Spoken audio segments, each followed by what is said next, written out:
환영합니다. 우리 옆에 계신 분들 축복하며 인사하겠습니다. 말씀에 은혜 받읍시다. 네, 한 번 더 인사하겠습니다. 만나서 반갑습니다. 오랜만에 오시는 분들도 계시고, 네. 우리는 계속해서 에베소서 말씀을 살펴보면서 지난주에는 하나님께서 우리를 예수 안에서 불쌍히 여기시고 용서하신 것을 잘 배워서 그렇게 살아야 한다라고 하는 말씀, 또 예수님은 믿음과 순종으로 자신을 하나님께 드림으로 향기로운 제물이 되셨고, 또 우리의 구원을 위한 온전한 희생 제물이 되셨습니다라는 말씀을 전했습니다. 또한 교회에서 절대로 용납하지 말아야 할 것이 3절과 4절에서 있었는데요.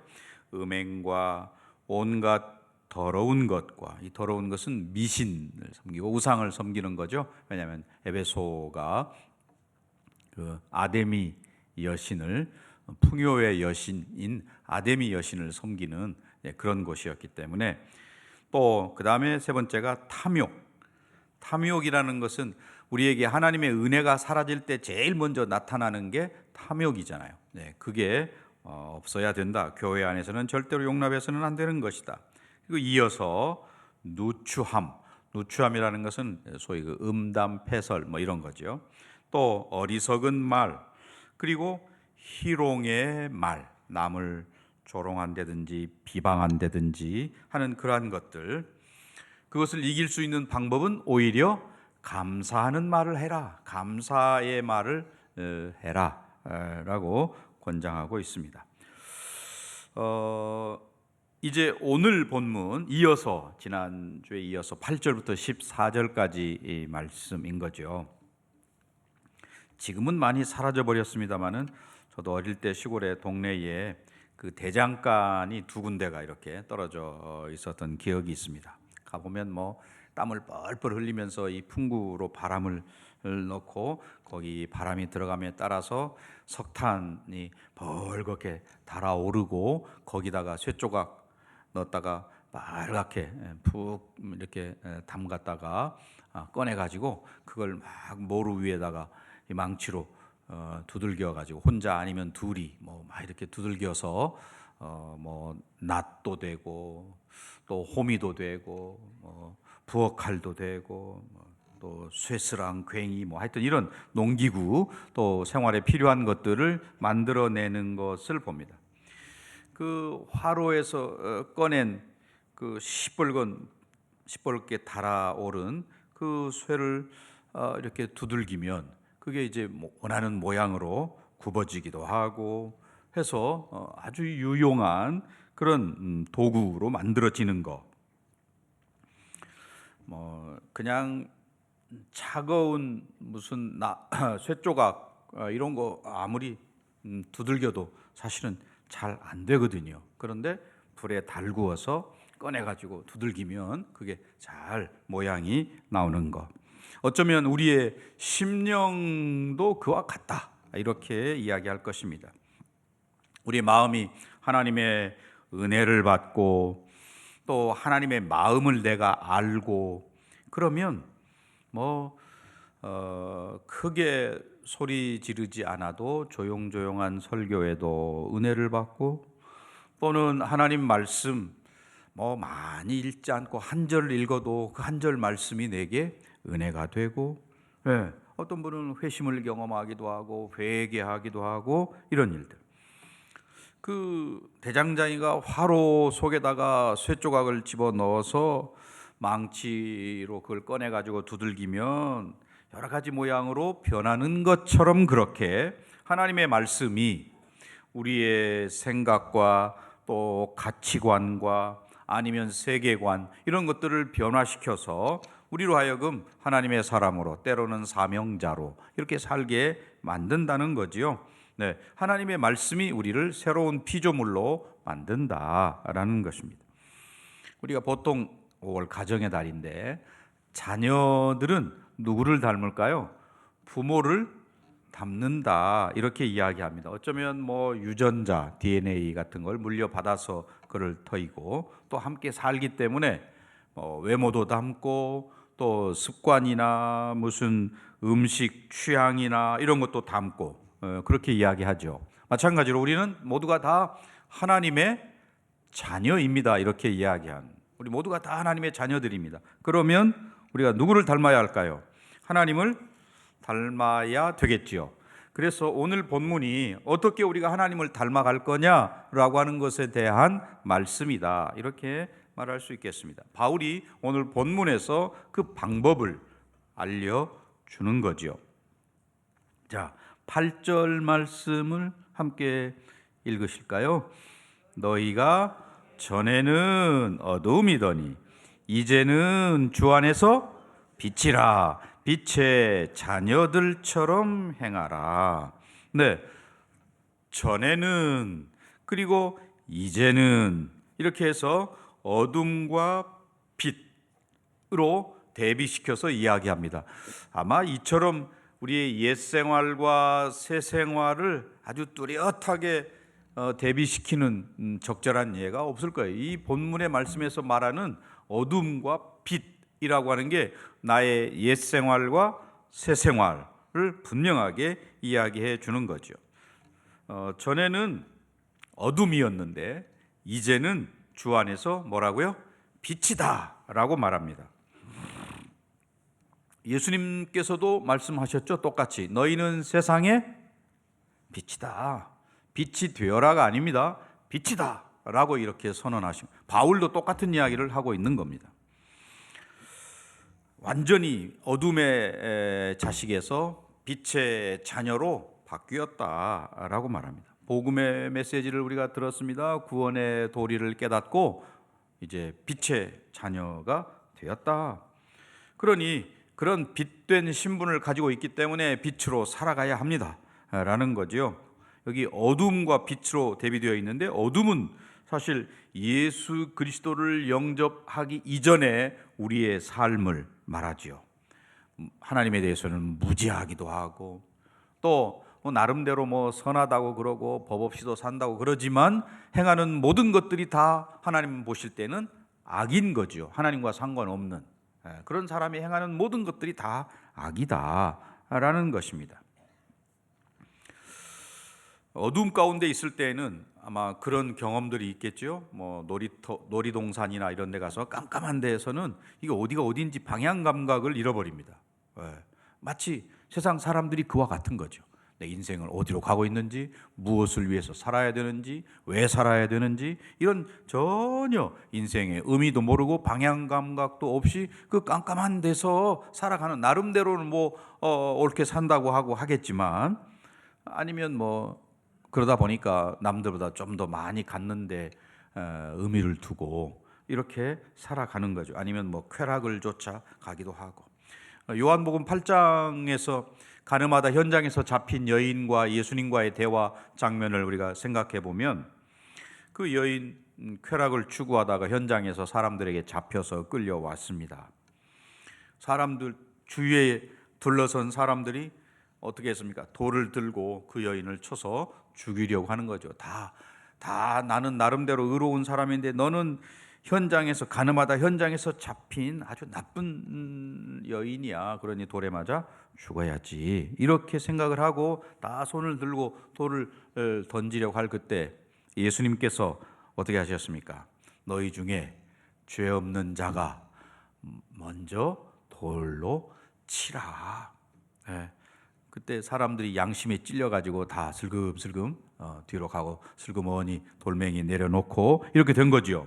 그래서 이 여인 사람들의 그런 정죄, 죽을 뻔한 상황에서 건짐을 받게 되었습니다. 예수님께서 그 여인에게 요한복음 8장 11절에서 뭐라고 이야기합니까? 나도 너를 정죄하지 아니하노니 가서 다시는 죄를 범하지 말라 하시니라 라고 이야기하셨습니다.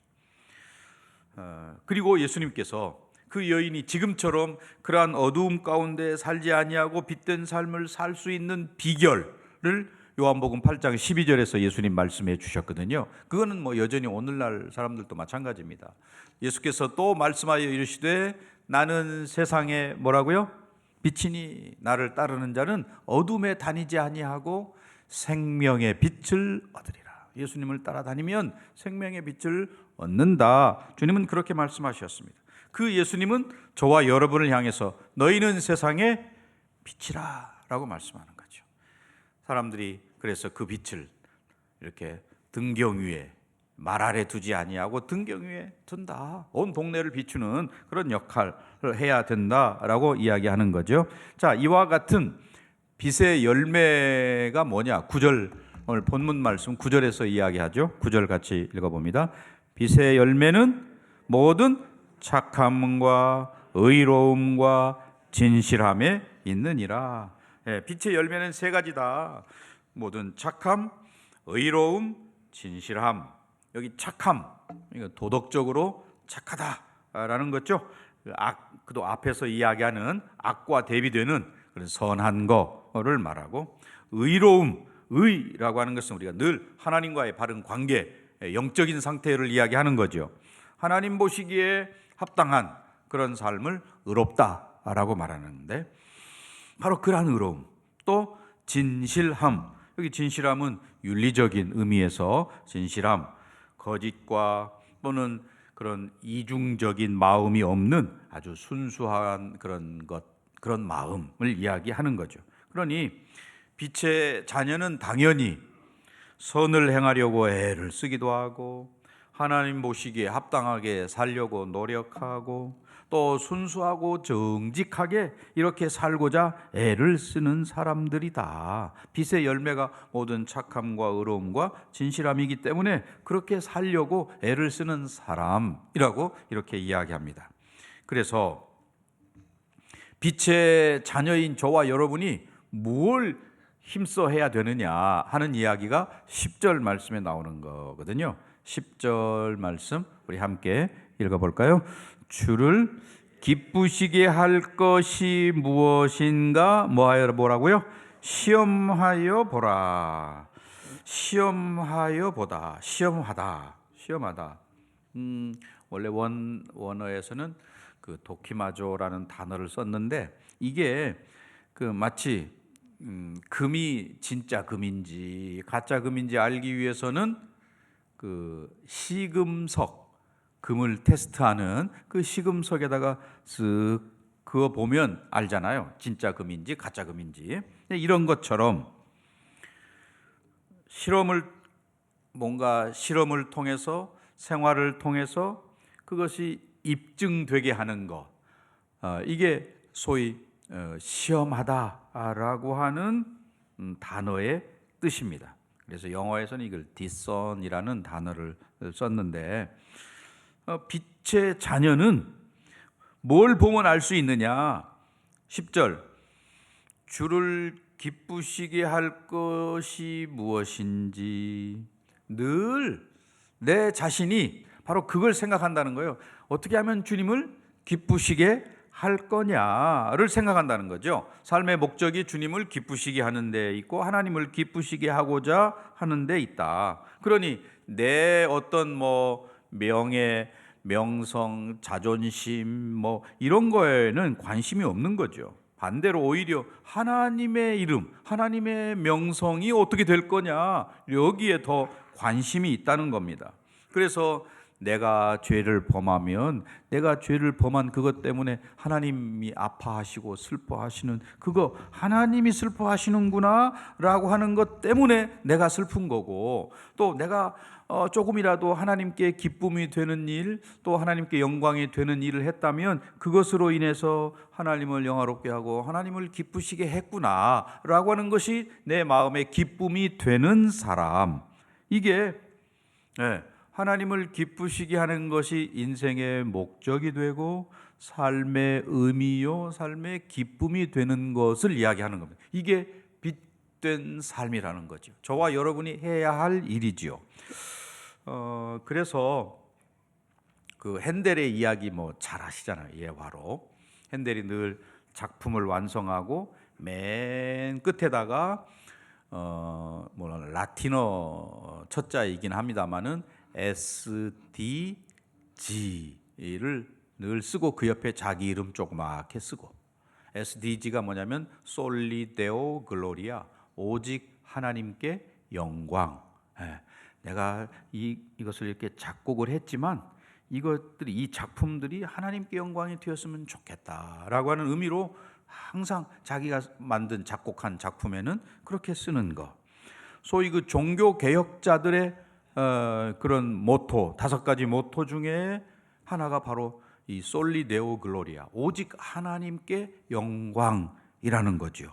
지금 바울이 그것을 이야기하고 있습니다. 예수님의 삶이 그것을 증명했지요. 자, 그래서 정말 하나님을 기쁘시게 하는 게 뭐냐?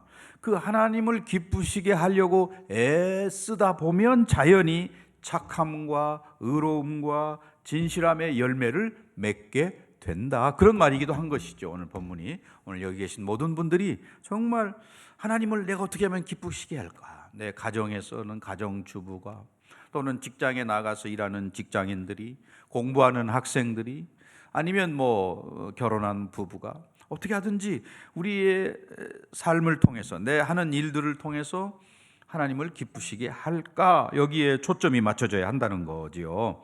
그래서 11절 함께 또 읽어보겠습니다. 너희는 열매 없는 어둠의 일에 참여하지 말고 도리어 책망하라. 뭘 책망해야 되겠어요? 어둠의 일을 책망해라. 어둠의 일에 참여하는 그런 것이 아니라 오히려 그 어둠의 일을 책망해야 된다. 그럴 집도 있고 그렇지 않은 집도 있겠지만 들어가서 갑자기 방 안에 불을 딱 켜면 뭔가 부스럭거리는 소리가 나면서 사라지는 게 있습니다. 뭐죠? 바퀴벌레 같은 것들. 이런 것들이 빛이 딱 켜지면 어둠을 찾아서 막 부지런히 움직이는 그런 모습들 볼 것입니다. 가능하면 빨리 어딘가 어둠의 자리를 찾아가는 그러한 것들을 책망해라. 책망하다. 빛된 생활로 그런 악한 것들을 드러내라는 거죠. 마치 방 안에 불을 딱 켜면 그 숨어있던 바퀴벌레가 그냥 혼비백산 도망가는 것처럼 그렇게 우리의 착함과 의로움과 진실함의 열매로 그 어두움을 드러내고 오히려 그들을 책망해라 라고 말합니다.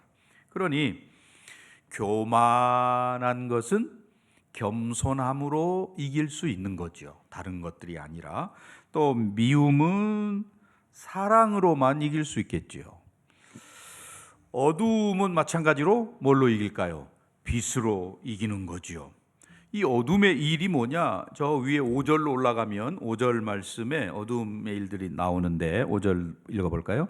너희도 정녕 이것을 알거니와 음행하는 자, 더러운 자, 탐하는 자, 곧 우상 숭배자는 다 그리스도와 하나님의 나라에서 기업을 얻지 못하리니. 이런 것들이 다 어둠의 일들이라는 거죠. 이런 것들 겉으로 볼 때는 뭐 화려해 보이기도 하고 뭔가 있어 보이기도 하고 하지만 결산할 때 보면 아무것도 남을 게 없는 그런 모습이라는 것이죠. 우리가 전에도 말씀을 드리지만 하나님 앞에서 결산할 때 우리의 인생을 어떻게 결산하느냐? 하나님을 위해서 뭘 했느냐? 그것만 결산이 되는 거지 나머지 나를 위해서 또 인생을 즐기기 위해서 했던 모든 것들은 아무 의미가 없는 하나님 앞에 계산할 것이 없는 그러한 것들이다라는 것입니다. 오늘 우리가 정말 빛된 삶으로 어두움 가운데 있는 자들을 책망하는 것이고 또 그들이 하는 건 뭐냐? 12절에서 그 모습이 나오는데요. 12절 읽어볼까요?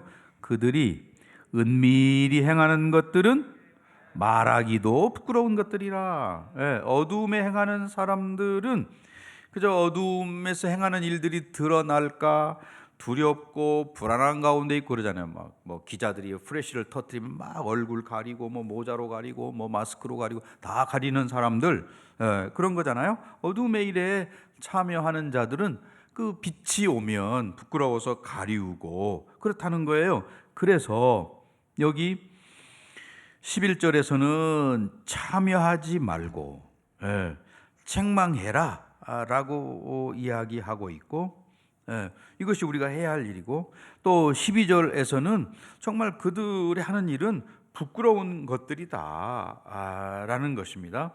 그러니 오늘 우리는 죄와 싸우는 그런 모습을 여러분들이 가져야 되겠고, 자 13절에서 뭐라고 이야기하는지 보겠습니다.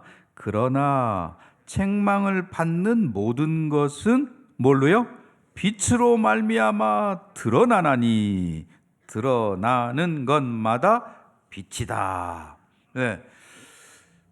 빛의 역할, 빛은 이렇게 밝히는, 드러내는 그런 역할을 한다고 이야기하는 거죠. 우리가 죄와 타협하지 않고 저와 여러분이 말씀 앞에 진실되게 이렇게 살아가고자 할 때에, 또 말씀 앞에 회개할 때에 이런 놀라운 역사, 빛으로 나아가는 그런 역사가 우리에게 있는 것이고, 그렇게 되면 정말 빛으로 말미암아서 세상을 밝히는 그런 역할, 저와 여러분이 하는 성도의 사명이라고 말할 수 있는 거죠.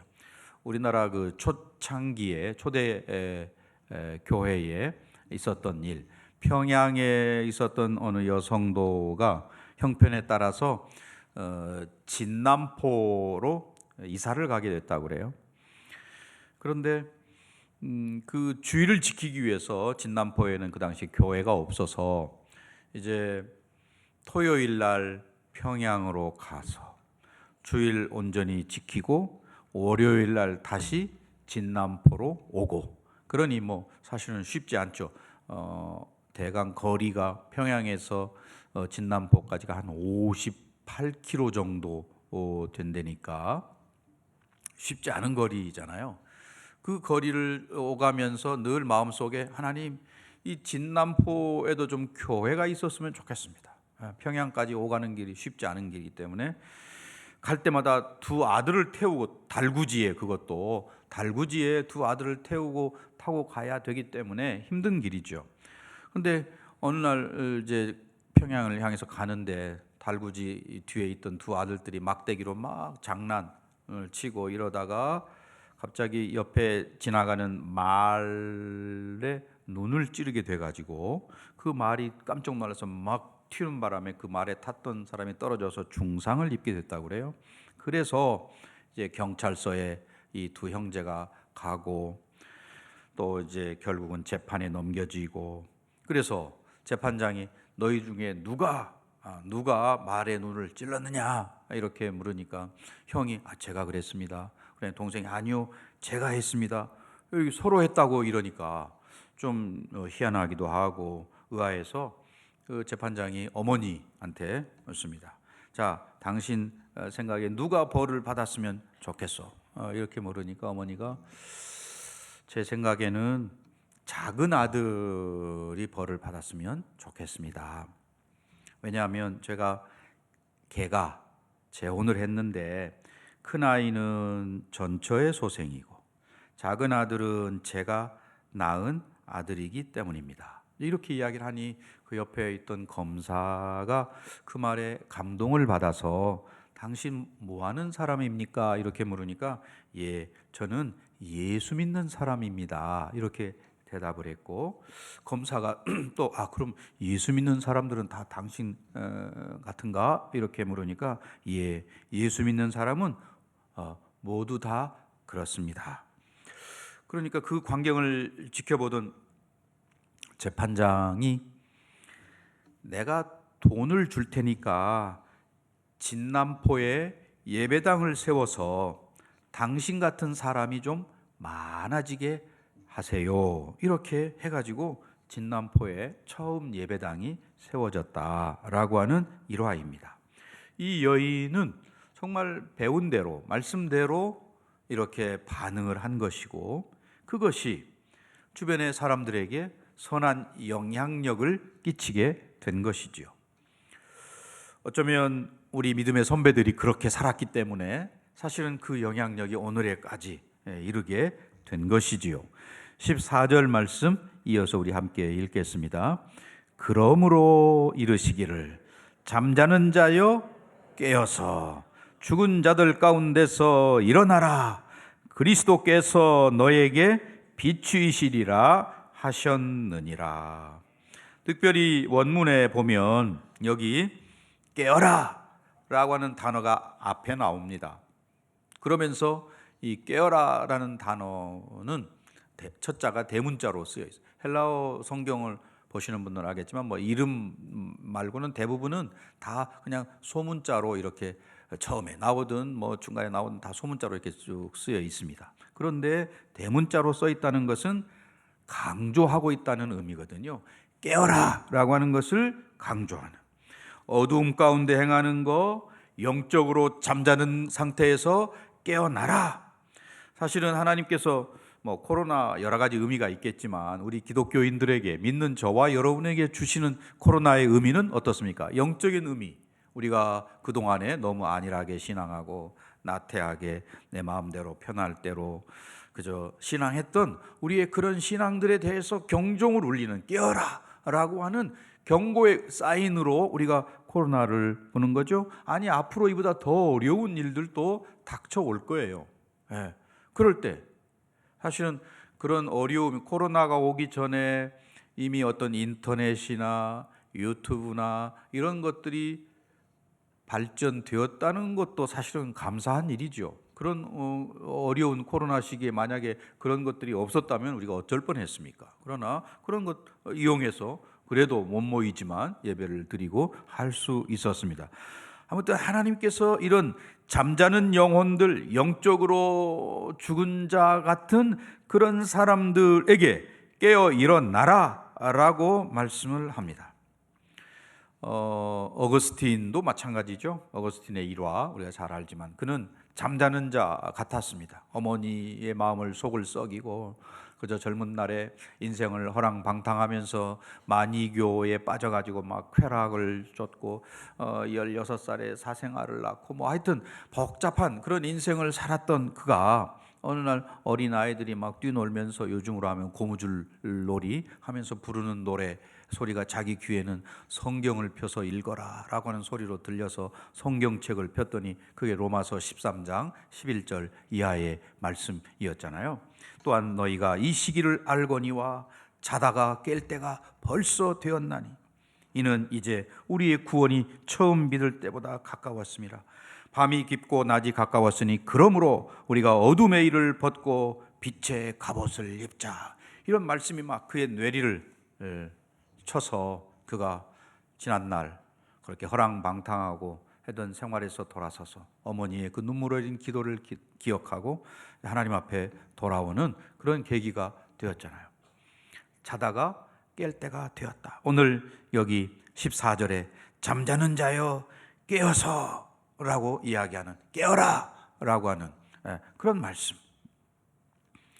이제 결론의 말씀을 맺고자 합니다. 바울은 하나님의 자녀의 삶이 어떠하냐라고 하는 것을 한마디로 정의할 때 그것은 하나님을 본받는 삶이다 이렇게 이야기하고 있는 거죠. 우리는 빛에 속한 자들이다. 그래서 빛 대신 하나님의 자녀답게 빛의 열매를 맺고 살아가야 한다라고 이야기합니다. 빛과 어둠이 공존할 수 없다는 거죠. 그래서 우리가 어둠의 일을 묵인하거나 거기에 동조하거나 해서도 안 되고 우리가 빛을 비추어서 그 어둠의 세력들이 물러가게 만들어야 역할을 저와 여러분이 해야 한다. 하나님의 사랑을 받은 우리는 사랑을 실천함으로, 하나님을 사랑하고 이웃을 사랑하는 일을 실천함으로 빛된 삶을 살아가야 한다. 빛의 자녀처럼 산다는 것은 결국 하나님을 본받는 삶인 것이고, 하나님을 본받는 사람들은 자연히 빛의 열매를 맺게 되어 있다. 그리고 그 빛의 열매는 착함과 의로움과 진실함이다. 착하다는 것은 우리가 이 땅에 살아가면서 정말 온유함으로 선을 추구하고, 또 의롭다는 것은 하나님 앞에서 하나님과 바른 관계를 맺음으로 하나님과 사람들 앞에서 공정하게 바르게 행하는 일들, 또 우리의 말과 행위가 다른 사람 앞에서 순수하고 정직하고 진실된 그런 모습이라는 것이죠. 이런 모습으로 살아가는 빛의 열매를 맺는 저와 여러분들이 되시기를 주님의 이름으로 간절히 축원합니다. 기도하겠습니다. 거룩하신 아버지 하나님, 우리를 빛의 자녀 삼아 주시고 늘 주 안에서 깨어 있게 하신 은혜를 감사합니다. 오늘 모든 주의 백성들이 빛의 자녀처럼 살아가는 귀한 역사 있도록 은혜를 주옵소서. 예수님의 이름으로 기도하옵나이다. 아멘.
지난 가족주일 수고해 주신 모든 분들께 감사드리고 함께 동참해 주신 분들께도 감사드립니다. 행사 중 감사 편지는 우리 안수 집사